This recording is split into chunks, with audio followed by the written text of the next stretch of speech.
가스오븐에 머리를 집어넣어 스스로 목숨을 끊은 여성. 30살이라는 짧은 생애 동안 눈부신 업적과 성공을 거두었지만 그가 택한 것은 죽음이었습니다. 이 사건은 큰 논란이 되며 그의 인생과 작품, 심지어는 남편과의 불화까지도 화두에 오르게 됩니다. 뒤이어 남편의 불륜 상대였던 여성도 똑같이 가스오븐을 이용해 목숨을 끊는 사건이 벌어지자 남편이 두 여성을 죽인 거나 다름없다며 비난이 들끓었죠. 이 사건의 주인공은 실비아 플라스. 냉전 시기 메카시즘 광풍이 불던 시기의 지식인이자 고백시 대표 작가 중 한 명입니다. 이전에 인간 실격을 다루면서 고백시에 대해 짧게 설명했는데요. 오늘은 실비아 플라스에 대해 소개하면서 고백시에 대해서도 설명하고자 합니다. 여러분은 불편한 소재를 다룬 작품을 읽어보신 적 있으신가요? 저는 그을린 사랑이라는 영화를 보다 너무 충격적이어서 관람을 중단한 적이 있습니다. 만약 독자를 불편하게 하기 위해 의도적으로 불쾌한 소재를 쓰는 작품이 있다면 어떤 생각이 드시나요? 고백시가 바로 이런 작품입니다. 고백시, Confession of Poetry는 1950년부터 1960년 미국에서 등장한 시 장르로 히피로 잘 알려져 있는 비트 세대와 동시대에 활동한 장르입니다. 같은 시대에 활동한 비트 세대와 고백시는 모두 저항정신이 돋보이는 장르인데요. 비트 세대는 기존의 관습을 거부하고 목가적이고 낭만적이면서 자신들이 느끼는 방황감을 주요 소재로 삼았다면 고백시는 사회적으로 금기시 여기던 소재들을 가감없이 다루면서 작가가 겪은 경험을 주요 소재로 다룹니다. 또한 이름에서도 알 수 있듯 남에게 말하기 부끄러운 이야기, 트라우마까지도 솔직하게 고백하는데요. 극단적 선택, 성소수자, 낙태, 불륜, 정신병, 성도착증, 심지어는 내 가족이 범죄자, 나치였다 같은 충격적인 소재도 다루면서 독자에게 충격을 안겨주고 공감을 이끌어내는 방식을 사용합니다. 고백시는 아니지만 인간 실격의 작가 다자이 오사무가 자신을 본뜬 캐릭터 요조를 통해 수치스러운 과거와 자기 혐오를 드러냈던 게 좋은 예시라고 할 수 있죠. 왜 하필 불편함일까요? 혹시 상담을 받았던 경험 있으신가요? 여러분은 상담을 받거나 비밀을 털어놓을 때 어떤 사람을 찾아가시나요? 대부분 믿을만한 사람을 찾거나 나와 비슷한 경험을 한 사람을 떠올리실 거예요. 그래야 내 문제에 진심으로 공감하고 현실적인 조언을 해줄 수 있으니까요.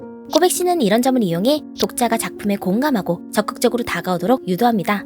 예를 들어 똑같이 인간 실격을 보더라도 어릴 때 방황했던 경험을 겪은 사람은 주인공에게 공감하고 위로를 받을 것이고, 그게 아닌 사람은 주인공을 비판하거나 인간 실격 뭐라는지 이해 안 돼 라면서 작품이 어렵다고 생각하잖아요. 고백시의 논리로 본다면 전자인 사람은 작가의 진솔한 이야기를 듣고 진심으로 공감한 것이고, 후자의 경우 작품 자체는 비판할지언정 강렬하고 충격적인 내용에 집중하고 계속 생각하게 된 것이죠.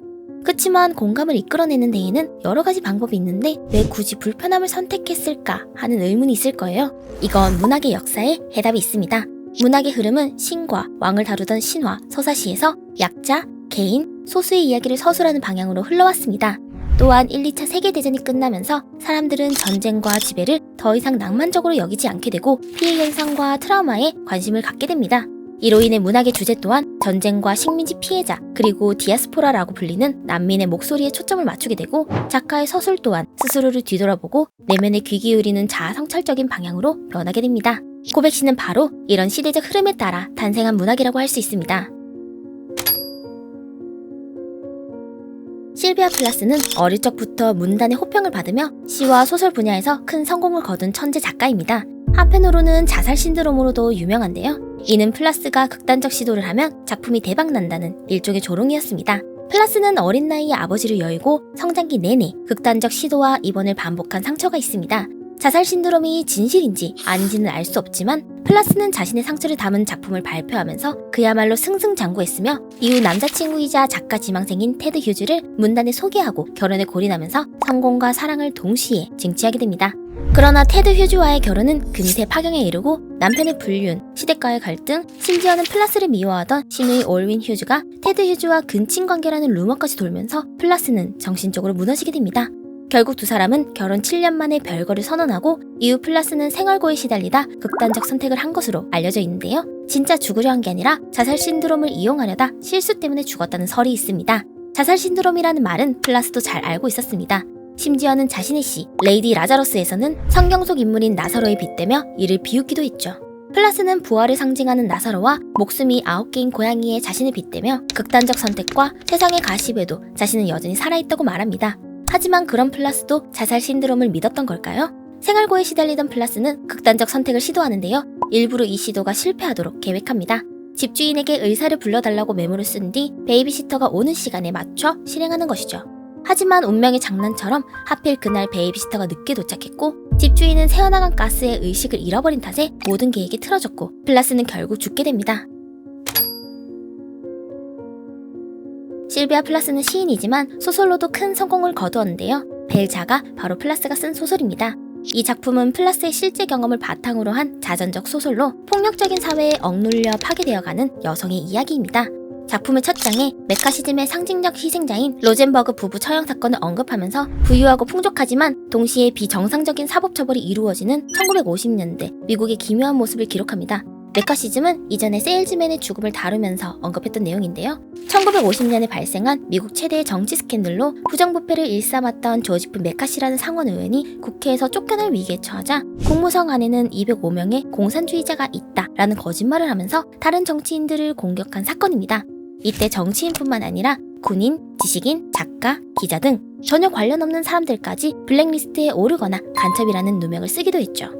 이 시대에 살았던 플러스는 지식인이자 작가, 여성이자 엄마라는 복합적인 상황이었습니다. 자신이 겪었거나 주변에서 본 사건들, 우울증과 정신과 치료, 연애, 이별, 성추행 피해, 극단적 선택에 이르기까지 껄끄럽고 불편한 이야기를 여성의 관점으로 담아내어 큰 호평을 받게 됩니다. 당시 미국은 이상적이고 완벽한 국가 이미지를 추구했는데 당시 시대적 분위기에 정면으로 대항하는 그야말로 문제작이었습니다. 과감한 저항 정신과 금기시되는 소재를 사용함으로써 실비아 플러스는 1950년대 미국을 대표하는 작가이자 고백시의 대표 작가로 자리매김하게 됩니다. 하지만 플러스의 작품들은 여러 우여곡절을 겪게 되는데요. 플러스가 갑작스럽게 죽게 되면서 그녀의 작품들은 모두 남편 테드 휴즈와 시드니 올윈 휴즈의 소유가 됩니다. 두 사람은 플러스의 작품을 마음대로 수정하고 내용을 지워버리는 등 자신들의 입맛에 맞추어 편집하는 악행을 저지르게 됩니다.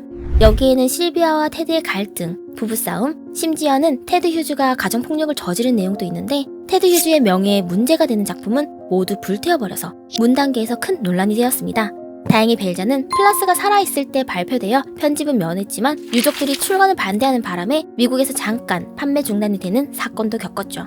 이 때문에 실비아 플러스의 팬과 몇몇 작가들은 매우 분노하였고 실비아 플러스의 묘비에 휴즈성이 새겨진 걸 볼 수 없다며 묘비에 새겨진 글씨를 지우고 깨뜨리는 해프닝도 벌어졌답니다.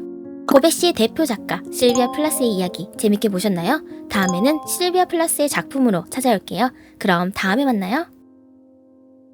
이 영상이 유익했다면 구독, 좋아요, 알림 설정 부탁드려요.